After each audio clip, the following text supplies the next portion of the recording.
Hi, ഏകദേശം 30ഓളം European countries visit ചെയ്യാനുള്ള golden opportunity എനിക്ക് ഈ വർഷം ഉണ്ടായിരുന്നു. എനിക്ക് ഒരുപാട് സ്റ്റുഡൻസിനെ മീറ്റ് ചെയ്യാൻ പറ്റി. അതുപോലെ ഓരോ കൺട്രിയിലും വർക്ക് വിസയിലേക്ക് മാറിയ സ്റ്റുഡൻസിനെ മീറ്റ് ചെയ്തു. ഓരോ കൺട്രിയിലും സെറ്റിൽ ആയിട്ടുള്ള സ്റ്റുഡൻസിനെ മീറ്റ് ചെയ്തു. അപ്പോൾ ഇതിൽ നിന്നൊക്കെ എനിക്ക് ഒരുപാട് എക്സ്പീരിയൻസസ് ഉണ്ടായിരുന്നു, ഒരുപാട് ഇൻഫർമേഷൻസ് എനിക്ക് കിട്ടി. അതായത് നിങ്ങൾക്ക് എല്ലാവർക്കും അറിയാം, ഇവിടെ ഓൾഗേറ്റ് ഇന്റർനാഷണലിൽ ഞങ്ങൾ ഏകദേശം 25 കൺട്രീസിലേക്കുള്ള അഡ്മിഷൻസ് ചെയ്യുന്നുണ്ട്. അപ്പോൾ ഞങ്ങൾക്ക് സ്റ്റുഡൻറ്റിനെ കോൺഫിഡൻ്റ് ആയിട്ട് ഗൈഡ് ചെയ്യാൻ പറ്റുന്ന ഒരുപാട് ഇൻഫർമേഷൻ എനിക്ക് ഈ ഒരു ട്രാവൽ എക്സ്പീരിയൻസിൽ കിട്ടി. ഏത് കൺട്രി സെലക്ട് ചെയ്യണം, ഏത് കോഴ്സസ് സെലക്ട് ചെയ്യണം, ഏതാണ് ചീപ്പസ്റ്റ് കൺട്രി, ഏത് കൺട്രിയിലാണ് മാർക്ക് കുറഞ്ഞവർക്ക് പോകാൻ പറ്റുന്നത്, ഏത് കൺട്രിയിലാണ് ഈസി ആയിട്ട് സെറ്റിൽ ആവാൻ പറ്റുന്നത്, ഏതൊക്കെ കൺട്രീസിൽ IELTS ഇല്ലാതെ പോകാൻ പറ്റും, കോഴ്സ് കഴിഞ്ഞതിന് ശേഷം ജോലി കിട്ടാൻ ചാൻസ് ഉള്ള കൺട്രീസ് ഏതൊക്കെയാണ്, അതുപോലെ ലിവിങ് എക്സ്പെൻസസ് കുറവുള്ളത് ഏതാണ്, പാർട്ട് ടൈം ജോബ് ഈസി ആയിട്ട് കിട്ടാൻ പറ്റുന്ന കൺട്രീസ് ഏതൊക്കെയാണ്. ഇത്രയും കാര്യങ്ങളൊക്കെ എനിക്ക് ഇവരുമായിട്ട് കമ്മ്യൂണിക്കേറ്റ് ചെയ്തപ്പോൾ മനസ്സിലായ കാര്യങ്ങളാണ്.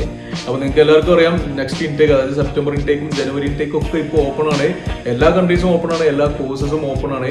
അപ്പോൾ നിങ്ങൾക്ക് സ്യൂട്ടബിൾ ആയിട്ടുള്ള ഒരു കൺട്രിയും സ്യൂട്ടബിൾ ആയിട്ടുള്ള ഒരു കോഴ്സും സെലക്ട് ചെയ്യാൻ ഇന്ന് തന്നെ ഓൾഗേറ്റിലെ ഒരു കൗൺസിലറുമായിട്ട് കോൺടാക്ട് ചെയ്തോളൂ.